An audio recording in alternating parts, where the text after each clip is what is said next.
queria te convidar a abrir a palavra de Deus em Apocalipse capítulo 3, versículo 7.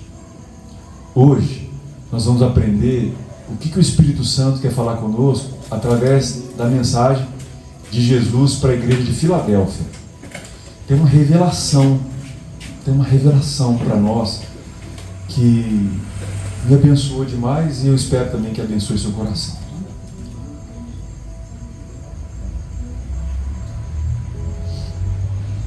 Apocalipse capítulo 3, versículo 7. Está aqui? Amém. Amém. Olha o que diz o texto bíblico. Ao anjo da igreja em Filadélfia escreve: estas coisas diz o santo, o verdadeiro, aquele que tem a chave de Davi, que abre e ninguém fechará, e que fecha e ninguém abrirá. Olha esse versículo, irmãos. É muito forte, é muito poderoso. Essas coisas diz o santo, o verdadeiro, aquele que tem a chave de Davi, que abre e ninguém fechará, e que fecha e ninguém abrirá. Conheço as tuas obras, e eis que tenho posto diante de ti uma porta aberta, a qual ninguém pode fechar. Que tens pouca força, entretanto, guardaste a minha palavra e não negaste o meu nome. Eis, farei que alguns dos que são da sinagoga de Satanás, desses que a si mesmos se declaram judeus e não são, mas mentem, eis que os farei vir e prostrar-se aos teus pés, e conhecer que eu te amei, porque guardaste a minha palavra, porque guardaste a palavra da minha perseverança. Também eu te guardarei na hora da provação que há de vir sobre o mundo inteiro, para experimentar os que habitam sobre a terra. Venho sem demora. Conserva o que tens, para que ninguém tome a tua coroa. Ao vencedor, falo-ei coluna no santuário do meu Deus, e daí jamais sairá. Gravarei sobre ele o nome do meu Deus, o nome da cidade do meu Deus, a nova Jerusalém, que desce do céu, vinda da parte do meu Deus, e o meu novo nome. Quem tem ouvidos, ouça o que o Espírito diz às igrejas. Pai, nós que estamos na Tua presença, nós clamamos ao Teu Espírito Santo que fale conosco.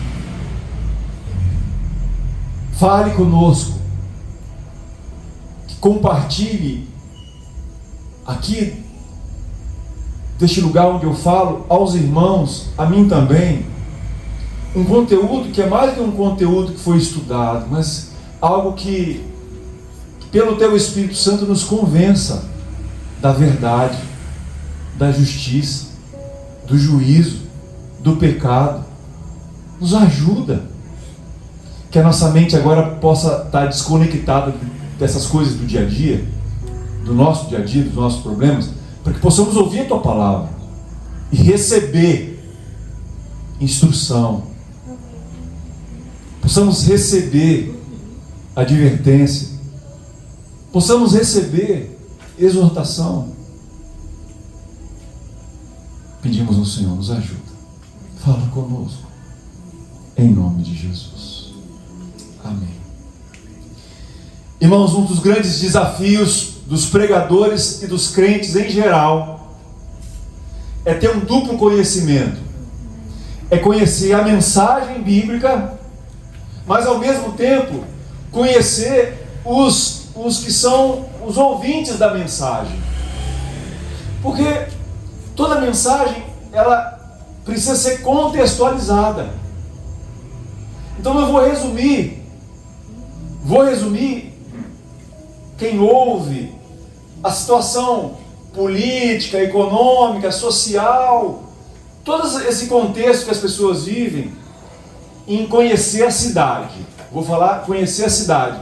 Porque quando você conhece a cidade, o lugar onde você mora, você tem uma noção de não ficar falando japonês para quem fala inglês. Você pode... São dois desafios. É conhecer a mensagem e entregar a mensagem de uma forma com que as pessoas entendam. Por isso que todas as vezes que eu começo essas pregações sobre as cidades, sobre as cartas que Jesus mandou para as cidades, para as igrejas das cidades, eu preciso compartilhar com vocês algumas características da cidade, porque Jesus, que não é tonto nem nada, que é muito esperto, que é muito sábio, o que Jesus fez? Jesus usou elementos do dia a dia deles para que eles pudessem entender o que Jesus queria falar. E nós hoje precisamos entender um pouco da cidade de Filadélfia e da mensagem que Jesus trouxe para Filadélfia. Aí conhecemos a mensagem, mas nós também temos que ser conscientes do bairro que nós moramos, da cidade que nós vivemos, para que a gente possa brilhar. Não adianta a gente só saber a mensagem, mas não ter uma noção de Porto Seguro. Nós precisamos saber. Irmãos, é incrível como Porto Seguro é diferente do Arraial. Irmãos, o povo do Arraial, eles têm uma cabeça meio diferente. E é diferente também o pessoal que mora... Eu não conheço, eu não sei mesmo. Que deve morar lá em Caraíva. Trancoso. Tudo numa cidade só. Mas nós temos que ter uma noção de um Espírito Santo para nos mostrar quais são os elementos da mensagem que servem para nós e servem para os outros. Mas também nos mostrar o lugar que nós estamos e quais são as dores do lugar. Onde a mensagem de Jesus encaixa ali. Então vamos lá. Filadélfia. Filadélfia significa aquele que ama seu irmão. É o nome da cidade. Só que olha que interessante. Eu vou falar uma outra coisa aqui que vai... Eu vou falar de uma vez. É a cidade mais jovem de todas as 7. É a mais novata. É a recém-plantada, assim, a igreja mais jovem. É uma cidade mais jovem. E ela era uma cidade que era caracterizada pelos terremotos. Olha que coisa. De vez em quando tinha um terremoto em Filadélfia. Tanto é que a cidade de Filadélfia teve 3 nomes. Começou Filadélfia, aí veio um terremoto, caiu todo no chão. Aí eles reconstruíram, deram o nome de Neo-Cesareia, por causa do César, que mandou dinheiro para reconstruir. Depois teve outro terremoto, reconstruíram ela e deram o nome dela de Flávia. O nome da minha maravilhosa, do meu amor, não sei se você sabe, Patrícia chama Flávia. Flávia é Patrícia. Por quê? Porque o imperador era Flávio. Flávio é alguma coisa. E aí deram o nome dela de Flávia. Então, a igreja que começou como a cidade que começou como aquele que ama o irmão, virou a nova cidade do César e depois virou o nome do imperador da época. Era uma cidade jovem, cheia de terremotos, e quando as pessoas andavam pelas ruas da cidade, elas viam as casas rachadas. Elas viam as colunas dos prédios públicos rachados, tombados. Até hoje está lá o trem rachado, tombado, escavaram e viram lá. E era uma cidade que não era nem rica, nem pobre, era uma cidade média, era uma cidade jovem. Ela ficava num entroncamento comercial. Era tipo Eunápolis, assim. Que ficava num lugar que dali a estrada passava para outros lugares. Muito bem. Vamos começar com o versículo 7. Ao anjo da igreja de Filadélfia escreve. Quem que escreve? Estas coisas diz o santo, o verdadeiro, aquele que tem a chave de Davi, que abre e ninguém fechará, e que fecha e ninguém abrirá. Então vamos começar aqui. Aqui Jesus fala para quem está mandando a carta E quem é que está escrevendo a carta? Então Jesus, ele auto se proclama: eu sou aquele que não conheceu o pecado. Eu sou aquele que não tem pecado. Eu sou aquele que sou puro. Eu sou aquele que foi separado, né? Porque santo não é em relação a Deus, é aquele que não teve contato com aquilo que é mal. Ele é sem pecado. Em relação a nós, a palavra santo significa também aquilo que foi separado para Deus. Mas falando em relação a Jesus, o santo significa aquele que não viu corrupção, que não tocou em pecado. Depois Jesus falou que ele é o verdadeiro. Olha só que interessante. Verdadeiro o quê? Verdadeiro Senhor. Porque ele logo depois vai falar que tem a chave da casa, a chave de Davi. Então ele é o descendente verdadeiro da casa de Davi, que os judeus estavam esperando para salvar a humanidade. Quando a gente ouve sobre chave de Davi, daqui a pouco nós vamos ver em Apocalipse o leão da tribo de Judá, que tem a ver com essa mesma história, com alguém que foi prometido no passado para ser o Salvador, para salvar o ser humano, o homem, a mulher, o jovem, o velho, a criança, salvar dos seus pecados. Então Jesus está falando quem ele é. Eu sou aquele que não viu corrupção. Eu sou aquele que não é fake, que é verdadeiro, que tem o poder. Ter a chave significa ter o poder de abrir e de fechar. No capítulo 1 ele já disse que ele tem a chave na mão direita, a chave da morte e do inferno. Agora ele da morte e do inferno tem a ver com vida e morte. Agora Jesus fala que tem uma chave, a chave de salvar. Porque o descendente de Davi recebeu uma promessa. Davi falou assim: ó, sempre haverá descendente seu sobre o trono. É o descendente de Davi que vai salvar. Então, primeiro Jesus falou que tem autoridade sobre morte e vida. Agora ele fala que tem autoridade de salvar. E ele termina para falar da chave, para dizer que se ele abrir, ninguém fecha. Mas se ele fechar, ninguém abre. Irmãos, só isso aqui dá uma pregação inteira. Porque, irmãos, é incrível nós entendermos que nós, pegar o caso do Jó aqui, entre nós seres humanos e Deus, há uma diferença monumental. Se ele cismar de abrir, não há nada que possamos fazer que impeça, ou alguém possa fazer, que o diabo possa fazer, que a política possa fazer, que os líderes possam fazer, que o contexto econômico mundial possa, os Illuminati possam fazer, quem gosta de teoria da conspiração, possam fazer para fechar. Se ele abrir, vai ficar aberto. Agora, se ele fechar, irmãos, ninguém abre.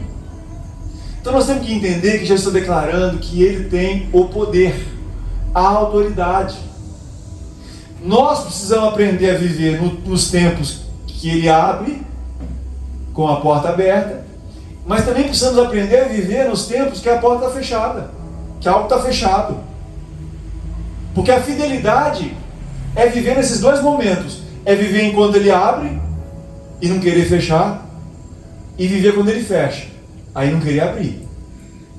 Irmãos, nós somos peregrinos nesse mundo. Nós estamos aqui de passagem. Nós temos uma vida eterna. É pouco tempo que nós vamos estar aqui.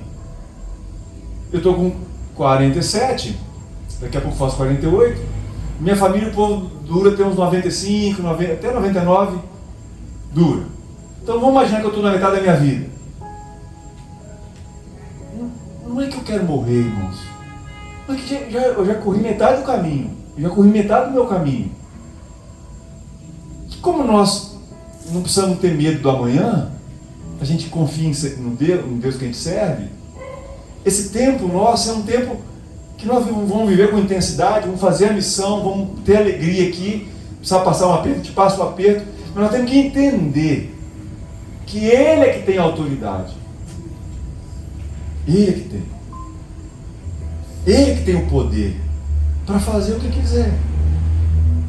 No versículo 8, Jesus já começa, olha só, ele se apresentou, né? O santo, o verdadeiro, pode salvar, o que resolve. Ele fala assim: eu conheço as tuas obras. E ele está falando para uma igreja. Conheço as tuas obras. E aí ele fala assim, ó, você vê que ele não falou isso para nenhuma outra igreja. Eu vou colocar diante de você uma porta aberta. Toda vez que a Bíblia diz de porta aberta, a Bíblia está dizendo de uma oportunidade que não estava aberta, mas que foi aberta. É como se fosse assim, só para você entender. Você tem uma lanchonete no meio do nada. Aí, você tem uma lanchonete no meio do nada. Ninguém passa lá na estrada quase. Aí, descobrem uma mina de ouro a 200 metros da sua lanchonete. E vai lotar de gente lá. E ninguém tem o que comprar. Só você que tem na sua lanchonete. Você vai rachar de ganhar dinheiro. Porque é uma oportunidade que não existia, mas passou a existir. O que Jesus está falando para a igreja de Filadélfia? Olha, não existia, mas eu vou colocar uma porta aberta diante de ti, que ninguém pode fechar. Ninguém consegue fechar. A segunda coisa que Jesus fala sobre a igreja é que ela não tem força. Que coisa! Tinha um monte de igreja até então, que era igreja grande, igreja poderosa, igreja que tinha um monte de dons, e Jesus não colocou a porta aberta na frente dela. Olha que coisa! Jesus colocou uma porta aberta na frente de uma igreja que é fraca, que tem pouca força.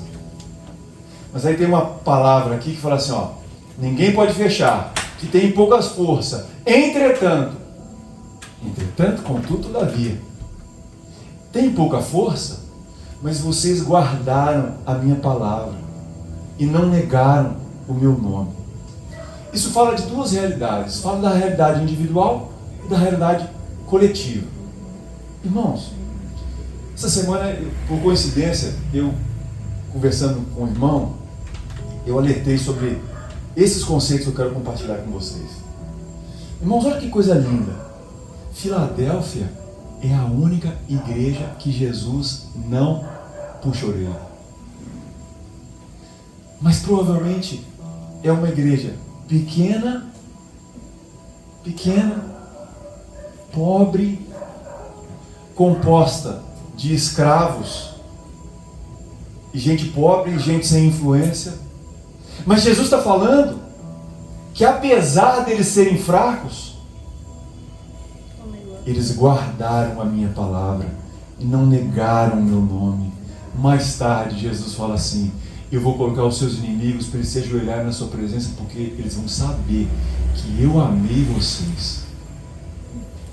Irmãos, eu até hoje tenho eu não tenho tanto mais não, mas já tive uma birra. No livro de Daniel, vem um anjo e vira para Daniel e fala assim, eu fui mandado lá assim, falar com você que você é um varão muito amado do Senhor. Eu tinha uma birra com isso, rapaz.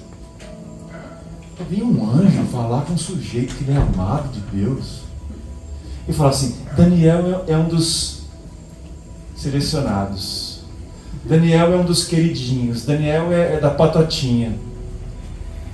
Aqui Jesus não está falando para uma pessoa, ele está falando para uma igreja. Irmãos, que coisa, imagina o povo de Éfeso, de Filadélfia, tudo lascado, uma igreja pequena, pobre, pagando aluguel.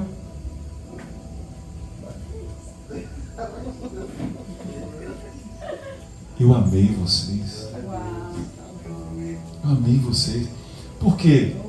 Apesar de vocês terem pouca força, vocês guardaram a minha palavra. Vocês não negaram o meu nome. Então nós vamos conversar, irmãos, sobre a questão individual e a questão coletiva. O que significa Jesus falar para uma igreja que ela tinha pouca força?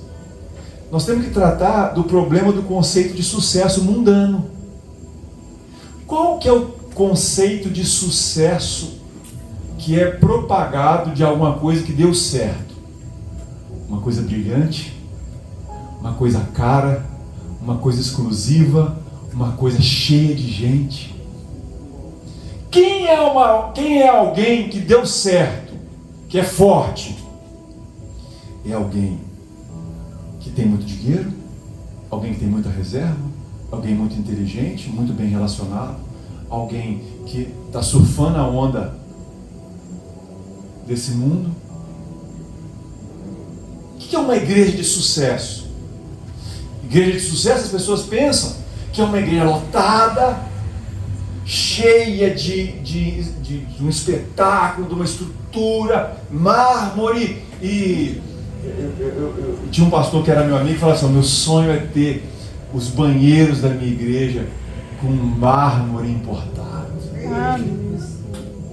Os irmãos vão fazer xixi no mármore importado. E conseguiu. Fez um banheiro de mármore. Era um trem assim, doido. Só traiu a mulher depois. E perdeu tudo, não é pastor mais e se desgraçou. Nós temos que entender esse conceito de sucesso.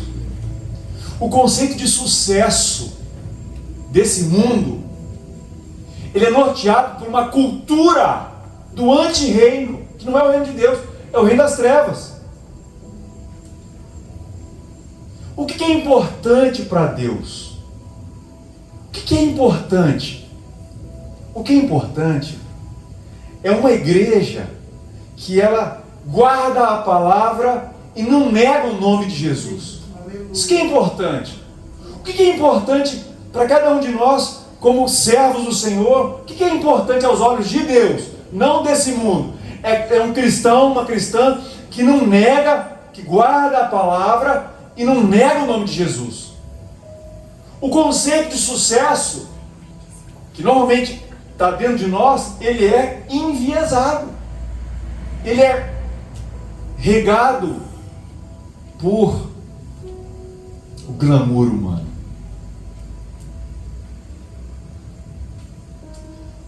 Não tem problema a multidão, não tem problema a igreja cheia. É uma bênção. É uma bênção. Pode ser uma igreja de 10 mil pessoas, contanto que guarde a minha palavra e não negaste o meu nome. Não é vantagem ser uma igreja pequena que não guarda a minha palavra e não negaste o meu nome. Só que aqui, nesse caso, nós temos uma igreja sem força, que guardou a palavra e não negou o nome. Sabe, irmãos, muitas igrejas optaram por um novo tipo de evangelho. Um Jesus mais light, um Cristo mais light. Não pode falar de pecado.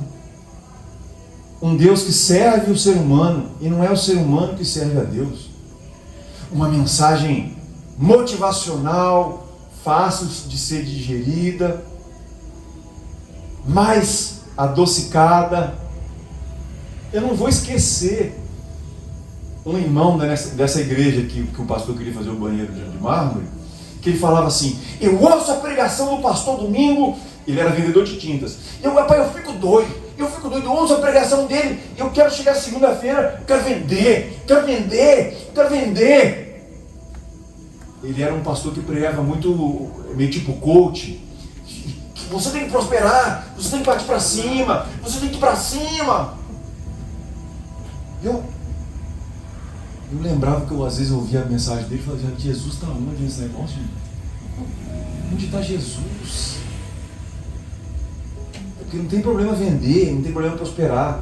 O problema é quando o que é pregado, o que é ensinado, não guarda a minha palavra e nega o nome de Jesus. Então, irmãos, nós temos que entender que o conceito de sucesso, de ser amado por Deus, não tem a ver necessariamente com o conceito de sucesso do mundo. O conceito de sucesso na sua vida, porque às vezes você tem um parente que se deu bem na vida, do ponto de vista financeiro, econômico, social, aí você se compara com esse parente. Estou lascado, me lasquei, eu sou o verminho de Jacó, eu sou um loser, o que deu errado, é alguém que deu errado, eu tenho que dar certo, eu tenho que dar certo. Uma igreja sem força, com pouca força, mas que guardou a palavra e não negou o nome de Jesus. No final, irmãos, Jesus fala dos vencedores. Daqui a pouco eu chego lá. Então, nós precisamos entender, irmãos, o que nos torna uma igreja de verdade. Nós optamos, no nosso caso aqui especialmente, e não é que o nosso modelo é o mais certo, mas é o modelo que Jesus nos deu, algo que Jesus nos deu. E não tem nada errado de ser diferente se guardar a palavra e não negar o nome dele. Não tem problema. Não tem problema. Mas nós decidimos ser uma igreja mais simples. Olha o nome. Nós decidimos ser uma igreja mais simples. Simples. Entre investir em pessoas e colocar porcelanato aqui nesse piso, nós vamos investir em pessoas. Vamos gastar o recurso financeiro da igreja com pessoas. Em vez da gente ficar todo atormentado, todo assustado, porque fez uma dívida e não está vindo dinheiro no gasofilácio para pagar a dívida, nós preferimos, a liderança, gastar nossa energia emocional com pessoas. Eu prefiro nós decidimos ficar atribulados com os problemas dos casamentos. Vou dar um exemplo bem claro. A gente prefere estar mais atribulado com os problemas dos casamentos do que das dívidas da igreja, porque também a gente não faz dívida, a gente compra tudo à vista. Então é uma opção. Agora, nós temos sonhos. Temos sonhos em Deus, de cada vez mais investir em pessoas, em crianças. E aí nós temos que entender o que Jesus quis dizer aqui, que coloca diante de ti uma porta aberta, que ninguém pode fechar. Se essa porta aberta é uma oportunidade, irmãos, qual porta aberta pode ser que Jesus colocou diante de nós, na nossa cidade? Nossa cidade é uma cidade que tem, assustadoramente, muitas igrejas. É ou não é? Acho que nessa rua aqui mesmo tem umas 3 ou 4. Só essa rua aqui. Ó, irmãos, então olha só. No nosso caso aqui, a gente não precisa fazer missões, tipo assim, plantar outra igreja aqui dentro da cidade, porque já tem outras. Então a gente não precisa gastar. Essa não é a nossa porta. Agora, por exemplo, vou falar do nosso caso. Quantas igrejas aqui na cidade têm um trabalho específico durante a semana com crianças? Fora a Igreja Batista, que tem um colégio, mas um trabalho de evangelização e de ensinar música e de ensinar computador e tirar as crianças da rua num bairro mais carente, somos nós. Não sei se tem outro, pode ser que tenha outro. Mas já, você vê que é uma coisa mais, é uma porta. Outra coisa, nossa cidade não é uma cidade de jovens turistas. Vem uma época do ano um monte de jovens e vem também um monte de turista. Irmãos, olha que porta. Um monte desses turistas que vêm, jovens ou mais maduros, pode ser que em alguma fase da vida deles, eles frequentaram uma igreja. E eles estão ali afastados do caminho do Senhor. Então, um trabalho de evangelização aos turistas é uma porta. Nossa cidade não é turística. Muitos de nós não comem do turismo. Então, a porta que temos aqui É uma porta, por exemplo, com as crianças. Uma porta de evangelização na rua. É uma porta. Por isso que eu achava lindo o trabalho lá no carnaval. Mas nós temos que ser mais, como posso dizer, mais intencionais. Fazer umas placas. Você, alguma época da sua vida, já pode ter caminhado com o Senhor. Ele quer que você volte.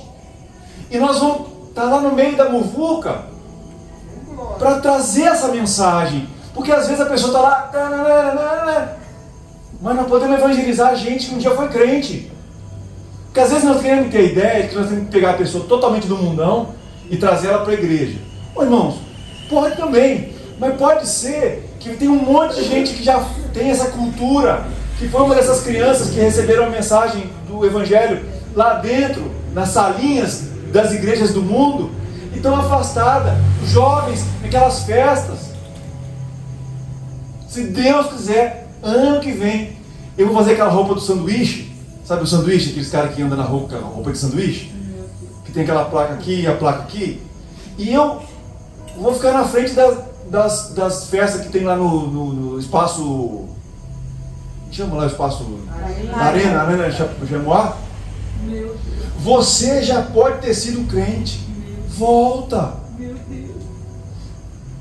Pode virar coisa de doido, mas é uma porta que está aberta diante de nós. Os caras estão indo para beber. Normalmente a hora que estão chegando na festa, eles não beberam ainda. Pode ser que aquilo... Opa! Estraga a festa dele. A minha intenção é essa. Os turistas na praia. Não é ser chato. É colocar aquela pulguinha atrás da orelha. Um dia eu fui crente, como é que está a minha vida? Então, você vê que coisa? A gente tem muito uma missão aqui para a gente em toda a cidade. E talvez nós não vamos colher de gente vir aqui para a nossa igreja. Não interessa. O importante não é a porta aberta. O importante é isso aqui, irmãos. É guardar a minha palavra e não negar o meu nome. Então nós temos uma porta. É a porta do quê? É a porta que uma cidade de turistas, uma cidade que tem problema com sensualidade, com drogas. E não é um discurso moralizante ou, sabe, chato. Mas quem um dia foi tocado pelo Espírito Santo, o volta significa demais. Eu queria muito desafiar os irmãos no próximo carnaval, a gente ir para a rua. A gente ir para a rua. Não precisa ser um negócio assim, uma super estrutura. Irmãos, um monte de gente vestido de sanduíche, esse daquela que tem uma placa na frente e uma placa atrás. A gente pode comprar água mineral nos copinhos e dar água. Jesus é a água que mata a sua sede. É demais. Coisa simples. E pode ter uma música tocando, pode ser tocado na hora, ou pode ser eletrônico. Eu sei que nós temos que aproveitar a porta. Nós temos que aproveitar a porta. Porque nós não podemos ser uma igreja em si mesmada. Só dentro de nós, assim, ó. Só chata, assim. Não chato, perdão. Clube. Nós temos que aproveitar a porta.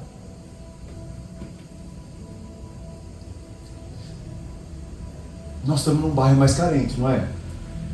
Então, por exemplo, a falta de conhecimento de gestão financeira é uma porta que a gente pode oferecer para o bairro. Educação é uma porta para as crianças.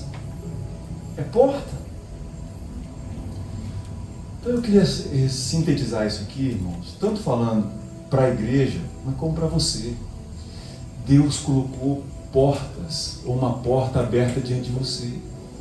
E essa porta ninguém pode fechar. A gente pode ignorar a porta.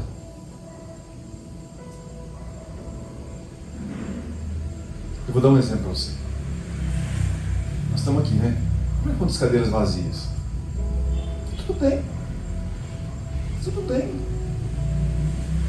Está tudo bem mesmo. Agora, essas cadeiras vazias não seria tudo bem se a gente fosse uma igreja em si mesmada. Clube, que não se importa com a cidade, que não se importa com o mundo, não se importa com os nossos parentes, não se importa com os nossos amigos. A igreja tem o tamanho que Deus quer que ela tenha.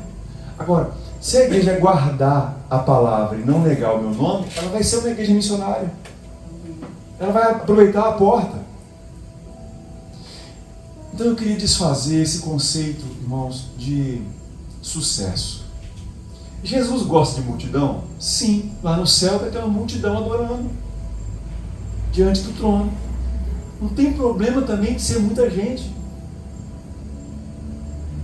Mas nós, irmãos, temos que tomar muito cuidado. A gente fez esse teto aqui, né? Esse telhado. Simples de tudo, mas otimizado. Não foi só eu, não. Outros irmãos já falaram assim: já vamos fazer mais. Pra quê? Para parecer que a gente é mais? Para cobrir mais para quê? É assim que o sistema daquilo que parece grande, mas que aos olhos de Deus não precisa. Assim que começa as loucuras de fazer banheiro de mármore. Precisa. Nós temos que sentar em um lugar confortável. Nós temos que ter, se tiver um negócio bom assim é bom, um microfone bom.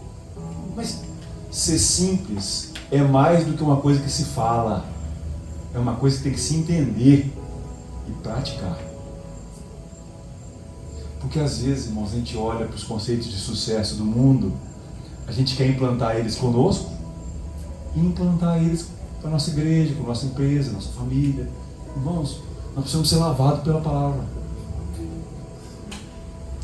O importante é guardar a palavra e não negar o nome de Jesus.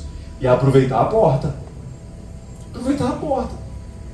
Irmãos, essa semana eu estava pensando muito sobre esse texto, orando muito. Não é pecado você visitar uma outra igreja. Não é. Um colega te chama. Você não quer fazer uma visita na minha igreja? Vai ter um cantor, vai ter um teatro, vai ter um trem, sei lá. Eu não acho que é pecado, não tem nada de errado. Aí eu estava pensando assim: olha, eu sou o pastor da igreja. Eu acho que é meio pecado ficar convidando as pessoas para visitar. Pessoas que já têm igreja, visitar a outra igreja. Por quê?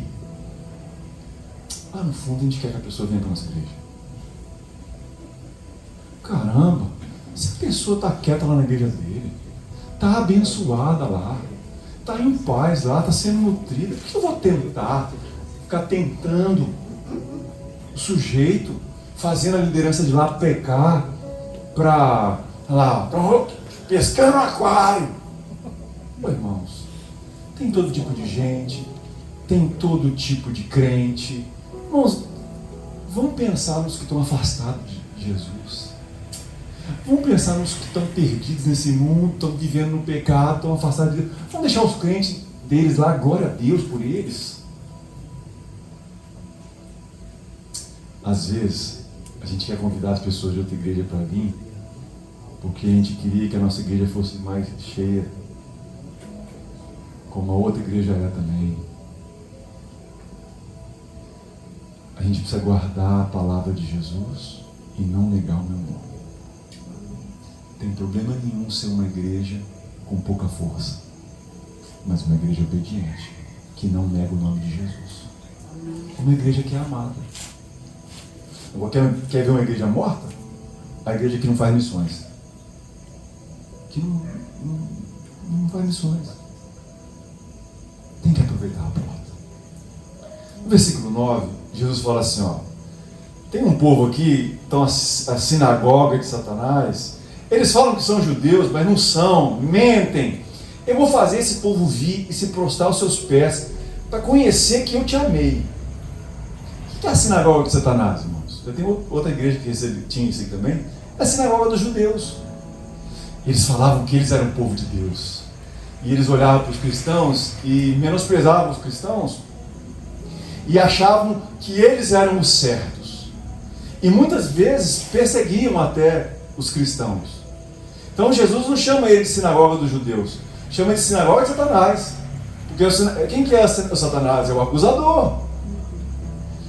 Ou seja, era a gente que estava trabalhando contra a igreja.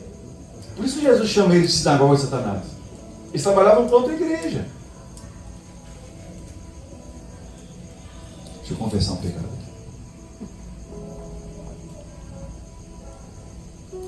Tinha uma igreja aqui em Porto Seguro. Ela ficava numa aqueles pontos comerciais que é perto do Cicobi. Cicobi. Como é que é? Não sei, eu sei que era ali. E eles têm um micro-ônibus. Rapaz, eu passei um dia num culto lá, pensando num culto animado, lotando gente, e gente saindo pelo buraco. Rapaz, pensa uma coisa que revira as entranhas do pastor. É a igreja lotada, que igreja animada, glória a Deus, rapaz, a gente fica doido. Aí eu falei, rapaz, essa igreja, rapaz, esse ônibus aqui dá pra usar, dá pra fazer missões, rapaz, tá. Quando eu voltei de uma outra vez, eles tinham construído uma tenda na orla. E quando eu fui em Belo Horizonte, um amigo meu que veio aqui em Porto Seguro falou assim comigo: pai, você viu? Você é daquela igreja lá que tem aquela tenda branca na orla, em frente ao mar? Você é daquela igreja? E aquele rançozinho dentro de mim.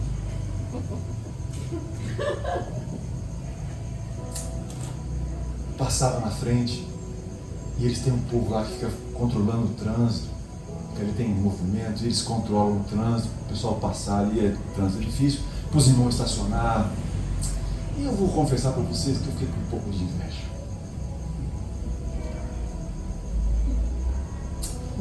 Aí um dia eu passando lá na frente, eu olhava até para o outro lado. Mas não é isso que é ser sinagoga de Satanás? É ser gente que era filho do mesmo Deus, que começa a querer competir, começa com inveja, uns trem esquisitos. Poxa, irmãos. Aí eu chorei tanto no dia que caiu a revelação, né? Falei, ô Senhor, perdoa aí o pecadorzinho aqui. E a partir daquele dia, eu passo, porque a gente passa na frente de muitas igrejas, né? Vindo para cá. Deus abençoa aquele povo, Senhor, prospera eles. Senhor, abençoa aquele povo, prospera eles. Deus abençoa esse povo, prospera eles. Amém. Irmãos, nós não somos concorrentes. Verdade. Nós não somos concorrentes. Nós não somos concorrentes. Nós não podemos ser a tal da sinagoga do Satanás,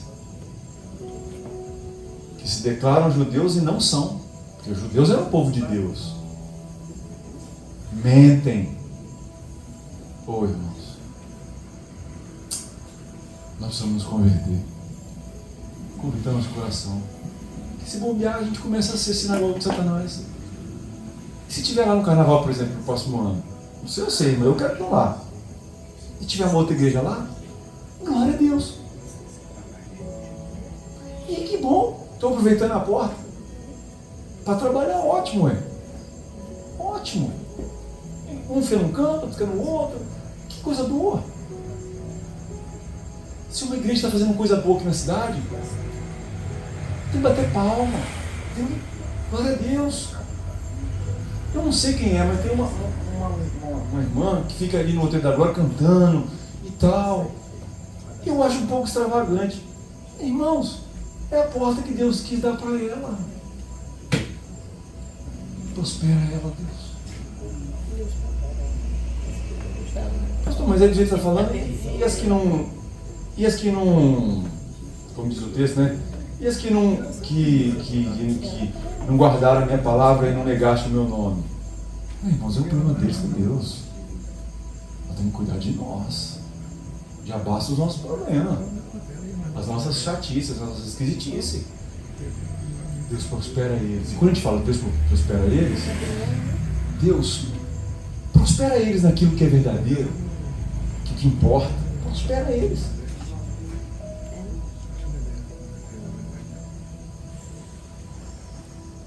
Rapaz, essas cartas de Jesus para essas igrejas aqui arrebentam, hein? Não sei você, mas me arrebenta forte demais.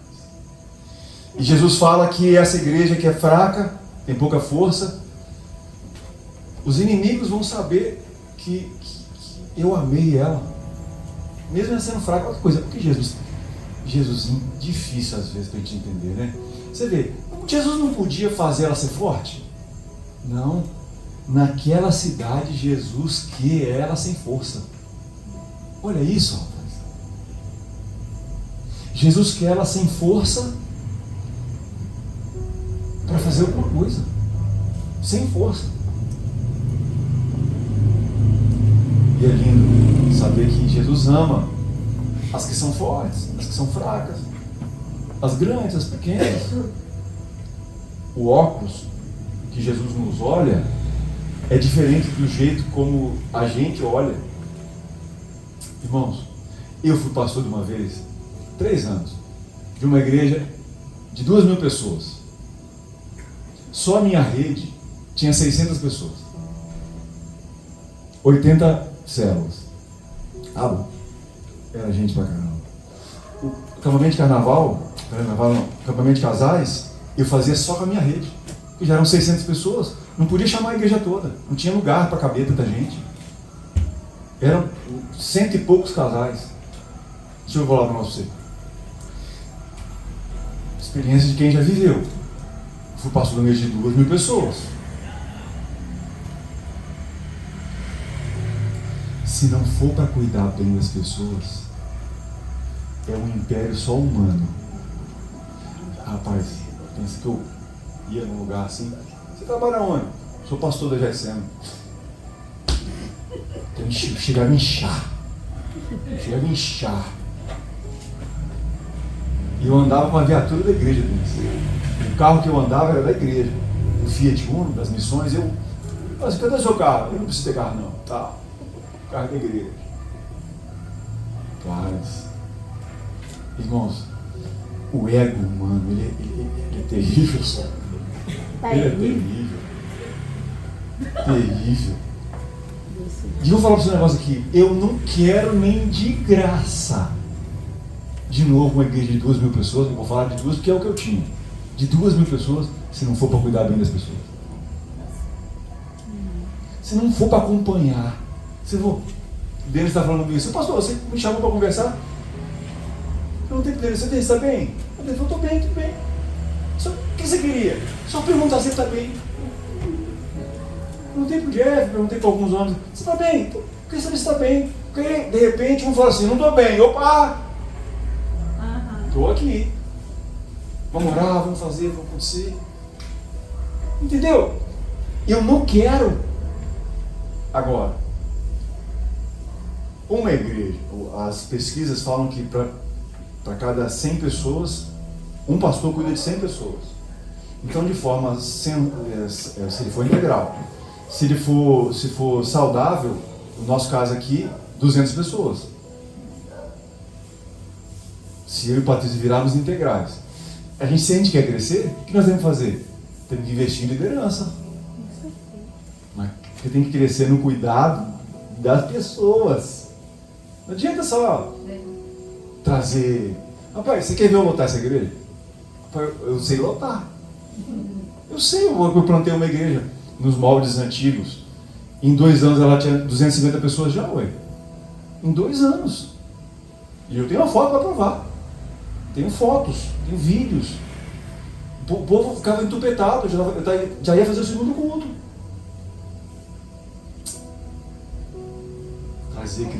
Trazer aqueles pregadores que contavam para o Espírito Santo revelar o CPF da pessoa. Sabe o que eu gosto das revelações? Deixa eu contar para você que um monte de gente, mas lotava de gente. Lotava. Eu conheço o pregador, eu conheço a pessoa, ele revela o nome do seu cachorro. Ele tem um dom do Espírito Santo. Sabe o que acontecia? Denis era visitante, por exemplo. Aí, porque ele estava pensando num mistério, pensa num reteté. Tchum! Rapaz, beleza. Rapaz, eu sei que ele não tem nem Instagram, nem Facebook para pesquisar o nome das pessoas. Eu sei. É verdade, é um dom que Deus deu para esse homem de Deus. Estava o Denis meio de visitante aqui, o parente da Dari. Vamos supor que o Denis não fosse da igreja. Rapaz, o Denis estava doido. Só servia para uma coisa. Para o Denis, que não acreditava que Deus existia, saber que Deus existe. Mas a maioria das pessoas que vinham nunca mais voltavam. Não voltavam.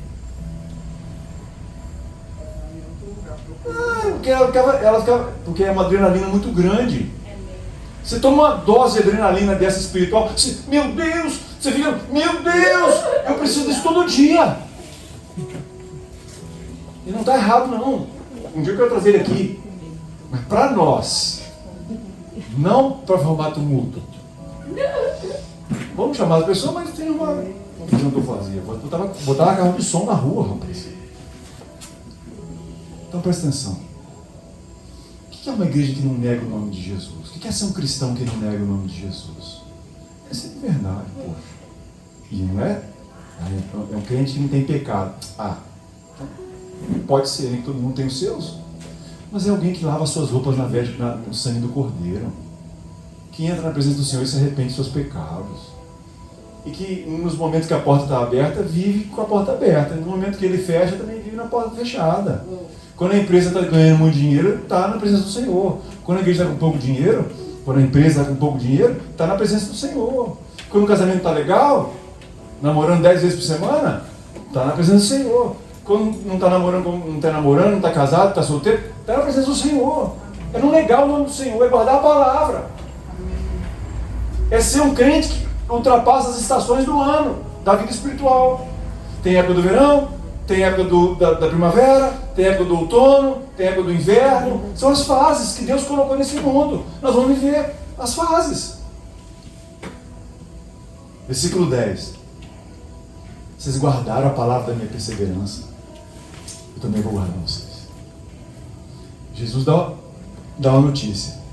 Vai ter uma provação que vai vir sobre o mundo inteiro. Tem noção do que é isso? É Jesus falar que vai ter uma provação que vai vir sobre o mundo inteiro daquela época. E Jesus falou assim, ó, como vocês guardaram a minha palavra, eu vou guardar vocês também. Olha que promessa.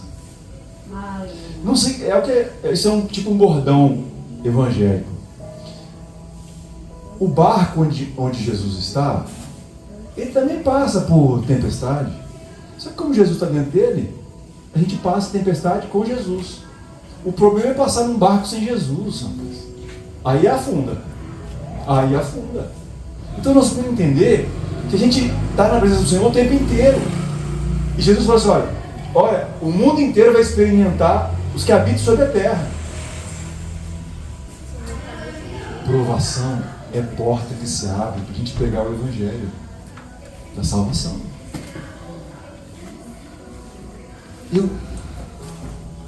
Eu passei pela fase de toda vez que vejo uma coisa cara, vinha uma frase na minha cabeça assim, faz o... e querer arrumar tumulto com quem votou no Lula. Esse tanto de imposto, esse tanto de... como o governo está, o dólar alto, tá. Mas aí a gente começa a orar. A gente tem que começar a ser menos reativo no sentido da carnalidade. Em que sentido? A provação, o tempo apertar, vai trazer para algumas pessoas desespero. Mas não vai vir desespero sobre nós, que sabemos viver em todas as estações, que não negamos o Senhor. Então a gente pode... A provação, irmãos, é uma porta que se abre. É uma porta que se abre para o amor de Deus ser proclamado. Venho sem demora, diz Jesus. Conserva o que tens, para que ninguém tome a tua coroa. Coroa, irmãos, mais do que um adorno, é um símbolo de autoridade. Irmãos, nós temos autoridade sobre esse mundo. Nós temos autoridade para mandar os demônios saindo da nossa casa.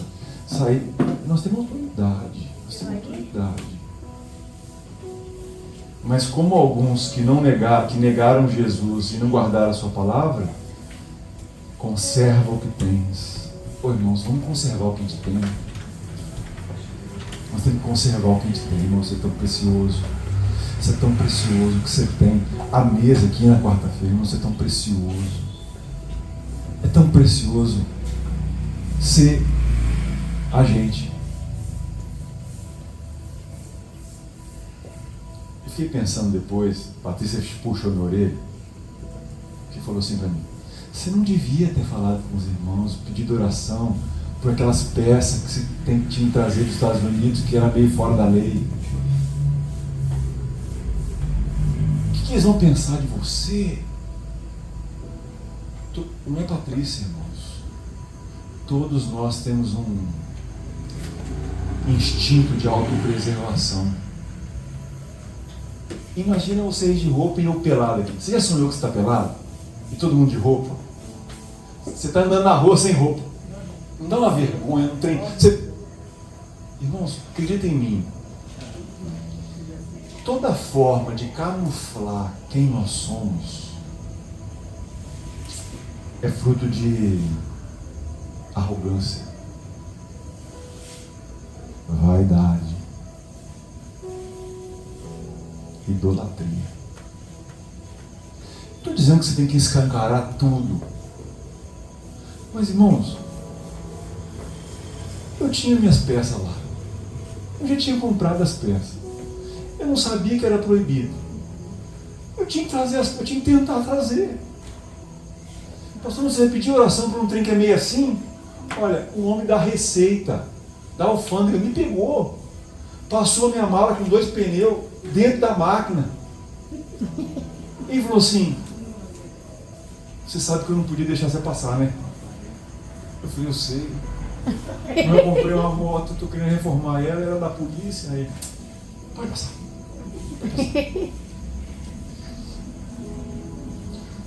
Pastor é aquele que nunca tem santão. Oh, meus irmãos do céu.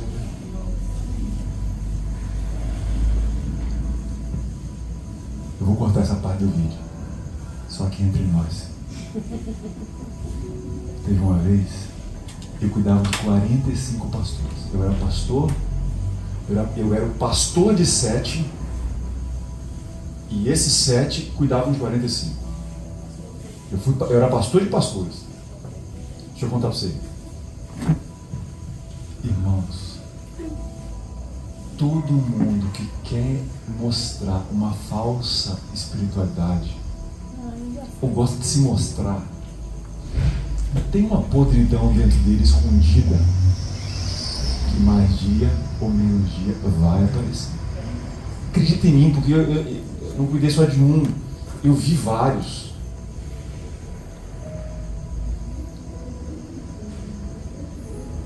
Eu não posso contar as histórias não, porque um vai... Então, mas não é só por maldade, não é por maldade. Às vezes é porque foi criado assim no mundo evangélico e o bom é parecer o que não é. Ou tenta ser, mas não consegue, se esconde. Nós temos que lutar por santidade. Nós temos que lutar para lutar mesmo. Que ela é o nosso alvo. Nós temos que agradar a Deus. Nós temos que agradar a Deus. Ele é santo. Mas eu estou com uma dificuldade. Não consigo vencer.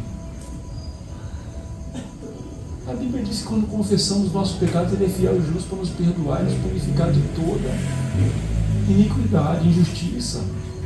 Confessar os nossos pecados uns aos outros, para serem sarados. Venho sem demora. Conserva o que tens, para que ninguém tome a vossa coroa. Ao vencedor, falo-ei, coluna do santuário do meu Deus. Olha que Jesus legal. Jesus fala de coluna. Eles viam as colunas quebradas por causa dos terremotos. Jesus falou assim: olha, um dia eu vou fazer vocês terem a força no santuário do nosso Deus, do meu Deus, e terremoto nenhum vai rachar vocês. Eu vou gravar sobre essas colunas o nome do meu Deus, o nome da cidade do meu Deus, a Nova Jerusalém que desce do céu, vindo da parte do meu Deus, e o meu nome. Eles conheciam uma cidade que viviam caindo, né? Quebrando. Deus falou assim: eu vou fazer de vocês uma coluna que nada pode abalar. Quem tem ouvidos, ouça que o Espírito diz às igrejas. Vamos orar.